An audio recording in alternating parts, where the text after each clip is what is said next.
நான் கரெக்டாக சாப்பிட்றேன், நீ கரெக்டாக சாப்பிடணும் தங்கச்சிமா. அண்ணே டேய் பரத்து, அம்மா கொடுக்க சொன்னாங்க. ஆமாடா நீயும் காலேஜ் ஃபீஸ்லாம் கட்டிட்டியா? அம்மா சொல்லி சந்தோஷப்பட்டாங்க. அப்படியா? அட ஆமாண்ணே, இனிமே என்னோட எல்லா தேவையும் நானே பார்த்துப்பேன். டேய் எப்புட்றா? இதெல்லாம் அப்படிதானே. டேய் என்னன்னு சொல்லு. அண்ணே நான் ஒரு கம்பெனியில் ஜாயின் பண்ணேன். அந்த வேலை ஒன்றும் பெருசாக இல்லைண்ணே. நமக்கு கீழே ஒரு 2 பேரை சேர்த்து விட்டா போதும். அவங்கள ப்ராடக்ட்டை வாங்க சொல்லி அதை அவங்களே சேல் பண்ண வச்சா போதும். அதான் எங்கள் காலேஜில் எல்லாரும் ரெஃபர் பண்ணி சேர்த்து விட்டேன். அதில் வந்த காசு தானே இது. டேய் தம்பி, இது இல்லீகல்ரா. அவங்ககிட்ட ப்ராடக்ட்ஸ் எல்லாம் கொடுத்துட்டியா? இல்லைண்ணே, இப்போதைக்கு பணம் மட்டும் வாங்கிட்டாங்க, அப்புறம் ப்ராடக்ட் சென்ட் பண்ணுவாங்க. டேய் தம்பி, தப்பு பண்ணிட்டடா.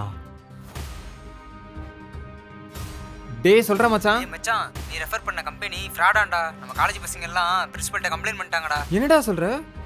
என்னாச்சு? ஆமாண்டா மச்சான், அந்த கம்பெனி பணத்தெல்லாம் எடுத்து ஓடிட்டாங்களாண்டா. பசங்க எல்லாம் உன் மேலே போலீஸ் கம்ப்ளைண்ட் கொடுக்கலான்னு சொல்கிறாங்கடா.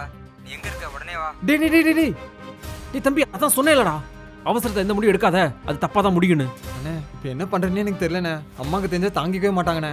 சரி சரி, உங்கள் அம்மாட்ட எதுவும் சொல்ல வேணாம். அந்த பணத்தை நான் உனக்கு எப்படியே ரெடி பண்ணி தரேன். நீ கொஞ்சம் கொஞ்சமாக திருப்பி கொடுத்தா போதும். ஆனால் அந்த தப்பு நீ மறுபடியும் பண்ணாம இரு.